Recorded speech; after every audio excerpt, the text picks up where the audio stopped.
Indépendance totale. 7h, 10h sur Radio Courtoisie, ligne droite, Corentin Périni. Bonjour Pierre Chasseret. Bonjour. Merci d'avoir accepté notre invitation. Vous êtes porte-parole de l'association 40 millions d'automobilistes. En janvier, vous dénonciez une asphyxie fiscale pour les possesseurs de véhicules en raison notamment de l'augmentation du prix des carburants. Et vous demandiez alors au président de la République une réforme fiscale. Depuis, on ne peut pas dire que la situation se soit arrangée. 26% des Français envisagent même d'abandonner leur véhicule faute de moyens. Aujourd'hui, selon vous, quelles seraient les solutions pour endiguer ce phénomène et permettre aux automobilistes de circuler normalement ? Déjà, il faut comprendre que cette asphyxie fiscale qu'il y avait, malheureusement, elle a eu une conséquence directe, vous en avez parlé, mais aujourd'hui, la conséquence, c'est que certains vont devoir se passer de leur auto. Ça veut dire quoi ? Ça veut dire que la voiture est redevenue ce qu'elle était peut-être il y a plus d'un siècle, c'est-à-dire un marqueur social. On n'a jamais eu une voiture qui était autant un marqueur social qu'aujourd'hui. Posséder une voiture, c'est le symbole de celui qui le peut encore. Celui qui ne le peut pas, eh bien pour lui, il lui reste ses pieds et le métro. Mais sauf que ça marche pas partout en France.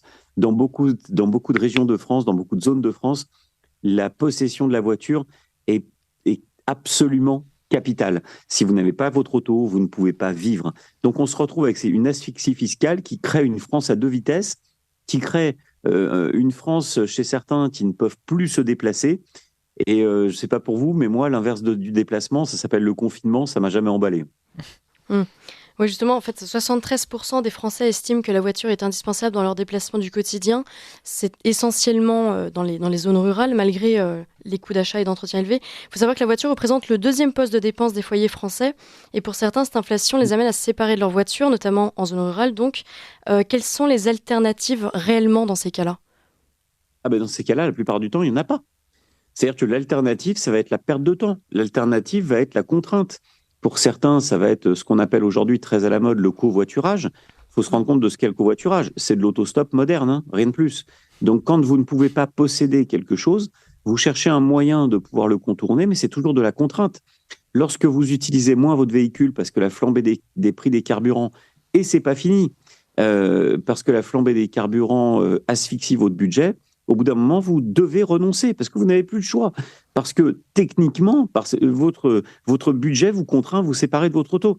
Donc c'est un drame. C'est un drame parce que pendant des années, on a démocratisé la voiture et donc la mobilité. Aujourd'hui, la voiture, le partir en week-end sur un coup de tête, eh bien c'est fini ou alors c'est réservé uniquement à une élite. C'est quand même triste. Enfin, je me dis que on est en train d'accepter de vivre quelque chose qui est le métro boulot dodo. C'est tout. Moi, métro boulot dodo, ça me va pas. J'ai envie de Français qui peuvent partir sur un coup de tête en week-end, voir de la famille, des amis, parce que la voiture, c'est ça aussi, c'est du lien social. Alors malgré tout, le covoiturage a doublé, je crois, en un an, et sur les petits trajets réguliers, ça représente une économie d'environ 1 500 € par an en moyenne. Donc est-ce que ça ne pourrait pas à terme devenir une alternative, ou est-ce que vous maintenez que ça reste quand même un handicap en fait ? Évidemment que c'est un handicap puisque vous n'êtes pas maître de votre timing. Donc le covoiturage, là on nous dit que ça a doublé. Oui, enfin vous savez, quand vous faites doubler 0, ça fait pas grand-chose. On était sur des déplacements en covoiturage domicile-travail qui étaient peanuts, ça représentait rien du tout. Aujourd'hui, on a effectivement doublé, mais ça fonctionne pas. Ce qui fonctionne, c'est l'entraide entre voisins. Par exemple, mon fils, le matin, quand il part au collège, il part avec ma voisine qui est secrétaire médicale à quelques centaines de mètres. Bon, là, on n'est pas dans du covoiturage, on est dans du bon sens. Ouais. Eh bien, ce bon sens est applicable parfois. La réalité, c'est que le covoiturage domicile-travail organisé via des plateformes, ce n'est que de la contrainte. Vous gagnez 3 francs 6 sous, et en plus de ça, vous créez de la contrainte tous les soirs et tous les matins. Ça n'a pas de sens. Alors, au prix des carburants s'ajoute la politique verte du gouvernement, avec notamment la création des zones à faible émission, les ZFE.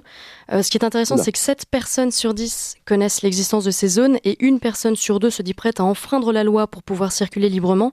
Vous aviez réagi à ce sujet en suggérant au gouvernement de prendre garde au retour des gilets jaunes. Vous y croyez ? Ah non, c'est pire que ça. J'ai dit que c'était gilets jaunes puissance 1000. C'est la première fois dans l'histoire de la mobilité qu'on va interdire de circuler à la moitié des Français. Ça veut dire que vous avez des gens qui actuellement possèdent une voiture et on va leur dire dans certaines métropoles, à partir du 1er janvier, par exemple, vous ne roulerez plus dans certaines métropoles. Alors pour l'instant, les Français disent qu'ils vont rouler quand même. Bah oui, ils n'ont pas le choix. Qu'est-ce que vous voulez qu'ils fassent? Donc ils vont rouler quand même. La problématique, c'est que pour l'instant, il n'y a pas de radar. Mais lorsqu'on va créer les radars qui vont pouvoir lire les plaques d'immatriculation pour verbaliser ceux qui roulent de manière indue dans une zone à faible émission, c'est la révolution. Vous allez prendre tous les jours, vous allez coller 68 € d'amende à chaque passage devant un radar à quelqu'un qui n'a juste pas la bonne voiture, à la moitié du parc automobile français. Et tout ça dans une réglementation totalement stupide, parce que il fallait quand même être assez, pardonnez-moi, mais j'ai pas d'autre mot, assez con pour imaginer créer des zones à faible émission qui sont pas les mêmes dans toutes les métropoles de France. C'est-à-dire que non seulement il faut que vous rouliez en voiture, mais il faut connaître la réglementation. Donc il vous faut un copilote à côté pour vous dire si dans telle ou telle ville vous avez le droit de rouler. Franchement, ça n'a aucun sens. À quel moment on va se poser cette question juste de bon sens? Est-ce que c'est applicable? Ah non, c'est pas applicable. Donc arrêtons d'appliquer, parce qu'on crée des applications qui ne sont pas suivies de verbalisation, puisqu'on ne peut pas les mettre en place, ces zones à faible émission, ces zones à forte exclusion. Donc stop, laissons un peu... Je pense que, franchement, vous croyez sincèrement qu'en ce moment, le problème de la France, c'est de savoir si Monsieur Dupont se rend au travail dans une voiture critère 3 ou critère 4? Franchement, moi, je m'en tamponne. La seule chose que je veux, c'est que la France fonctionne, c'est que les gens puissent se déplacer. C'est peut-être pas la question du moment, non?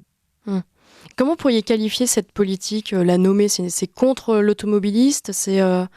On a l'impression qu'on oppose vraiment deux. Contre, et vous avez la bonne définition. Malheureusement, je reprends cet adjectif, mais j'ai du mal à en imaginer un autre, à tel point on est totalement déconnecté de la réalité et du quotidien de ceux qui la vivent. Il faudrait que nos hommes et femmes politiques prennent conscience que les lois qu'ils pondent, malheureusement, doivent être appliquées par ceux qui sont comme nous et qui sont dans l'obligation de les entendre. Quand vous prenez, parce que on va prendre un exemple tout simple, on va prendre un jeune qui veut passer son permis. Emmanuel Macron lui a promis un permis moins cher. Bon, bah c'est raté, il n'est toujours pas moins cher. Donc il va mettre plus de 2 000 €. L'assurance jeune conducteur, c'est plus de 1 000 € annuels. Vous ajoutez ça à un premier véhicule. Et ce premier véhicule, il faut qu'il entre dans les zones à faible émission. Premier prix, 7, 8, 9 000 €. La facture, la douloureuse, là, on a déjà passé allègrement les 12 000 €. Mais vous connaissez un jeune qui passe son permis et qui a 12 000 €? C'est pas ça la France. Ah ouais. La France, c'est un jeune conducteur qui a une enveloppe moyenne de 5 000 balles. Et avec ça, il faut qu'il fasse tout rentrer dedans. Alors, il peut se débrouiller un petit peu plus, mais s'il n'est pas aidé par ses parents, c'est 5 000 € maxi. Maxi. Qu'est-ce que vous avez pour 5 000 € une voiture qui ne rentre pas dans les zones à faible émission? Et on se demande pourquoi les gens renoncent à la voiture. Ils n'y renoncent pas de gaieté de cœur, ils y renoncent parce que c'est trop cher. Quel est l'avenir de la voiture, selon vous? Bah, ça va revenir, vous savez, c'est des effets boomerang en fait. C'est qu'au bout d'un moment, ça va trop loin et donc le boomerang, quand vous prenez des décisions légales qui vont trop loin, vous reprenez le boomerang en pleine tête. Je pense que ceux qui nous dirigent vont vite se rendre compte à un moment donné. Peut-être que les campagnes présidentielles, pour ça, c'est très bien parce qu'ils sont amenés à découvrir des endroits où ils n'ont pas l'habitude de mettre les pieds, c'est-à-dire en dehors du périphérique parisien. Eh bien, dès que vous vous rendez compte et que vous entrez dans la vie, j'ai envie de dire normale, la vie réelle, la vie de ceux qui ont besoin d'un véhicule pour emmener leurs gamins à l'école, qui ont besoin d'un véhicule pour se rendre chez le médecin, toujours plus loin puisqu'il y a de moins en moins de médecins. Eh bien, quand vous rentrez dans la vie de ces gens-là, au bout d'un moment, vous vous rendez compte que la voiture est trop essentielle. Donc, j'ai bon espoir quand même que dans les quelques années à venir, on écoute un petit peu moins le lobby vert. Vous savez, quand c'est vert, c'est que c'est pas mûr, hein, d'ailleurs. Hein.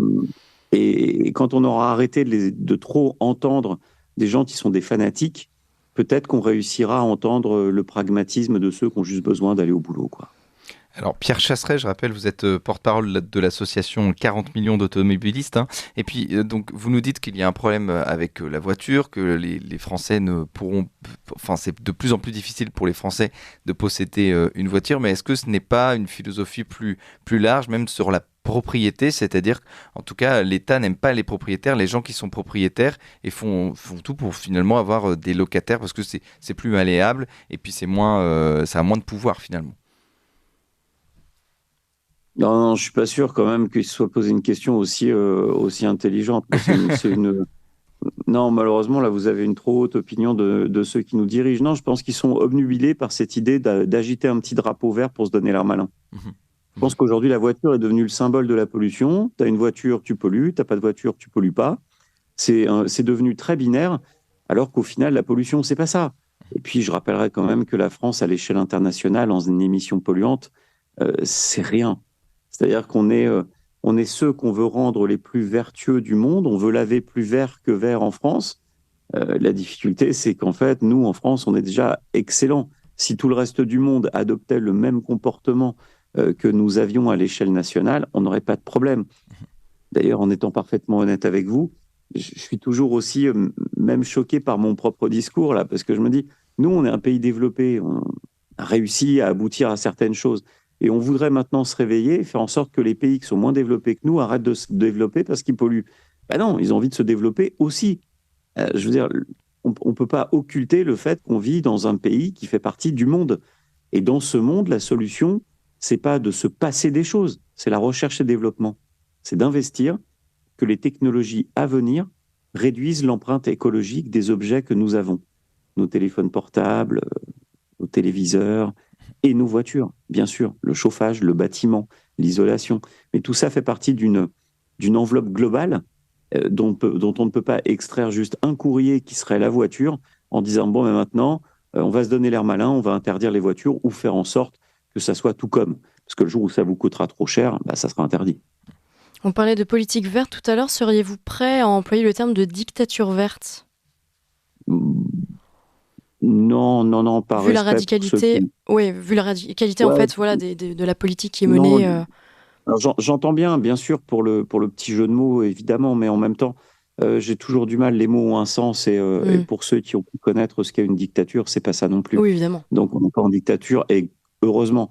En revanche, ce qui est certain, c'est on est sous contrôle d'un fanatisme vert, et ça, c'est une réalité. J'invite tous ceux qui nous écoutent à étudier de près quand même les propos qui sont prononcés par ces gens-là. Ça fait froid dans le dos, hein. Quand on entend un hurluberlu dire qu'il faut prendre l'avion pas plus de 2 fois dans sa vie, bon, Jean Covici, vous voyez, qui est reconnu soi-disant comme un grand scientifique. Moi, j'appelle ça un hurluberlu. Je l'invite un mercredi soir pour faire un dîner à la maison, quoi. Vous parliez tout à l'heure d'un effet gilet jaune puissance 1000. Comment se fait-il qu'il n'y en ait pas encore eu ? Parce qu'en fait, vous ne vous adressez pas aux mêmes personnes. Les zones à faible émission, par exemple, ou l'essence, vous vous adressez à des gens qui utilisent leur voiture pour aller bosser. Donc, de fait, ça rend quand même très compliqué les mobilisations en pleine semaine, puisque vous bossez. Le premier mouvement Gilets jaunes était un mouvement de ras-le-bol de gens qui se sont mobilisés et qui, pour certains, je ne dis pas pour tous, mais qui ont créé un mouvement parce qu'ils avaient le temps d'occuper un rond-point, d'occuper un espace de route ou d'être en manifestation. Là, cette fois-ci, on est sur des mesures qui s'attaquent à ceux qui n'ont pas le choix. C'est-à-dire que vous prenez les baffes, mais vous n'avez pas le choix de les prendre. Donc, les prix des carburants augmentent, Emmanuel Macron refuse de baisser les taxes. Bah oui, mais il faut aller bosser, il faut amener ses gosses à l'école. Parce que entrer dans un type de manif où on dirait on prend plus notre voiture, alors ok, l'économie s'arrête net, hein, je suis d'accord. L'effet serait instantané. Mais on peut pas. On peut pas, parce que si demain on prend plus notre voiture, nos gamins, ils se font virer du collège et du lycée, donc, et de l'école primaire ou maternelle. Donc ça, c'est le premier point. Donc il faudra les amener. Donc on commencera à prendre notre voiture. Et puis, vous avez tout un tas de déplacements qui sont essentiels. Aller chez le médecin, aller à l'hôpital, un traitement médical, vous prendrez votre voiture quand même. C'est ce qui fait que malheureusement, ce mouvement-là piétine, et le mouvement des automobilistes piétine, parce qu'on n'arrive jamais à mobiliser tout le monde, puisque les besoins de chacun sont essentiels. La voiture, c'est capital. Je vous remercie Pierre Chasseret. Je rappelle que vous êtes porte-parole de l'association 40 millions d'automobilistes. À bientôt.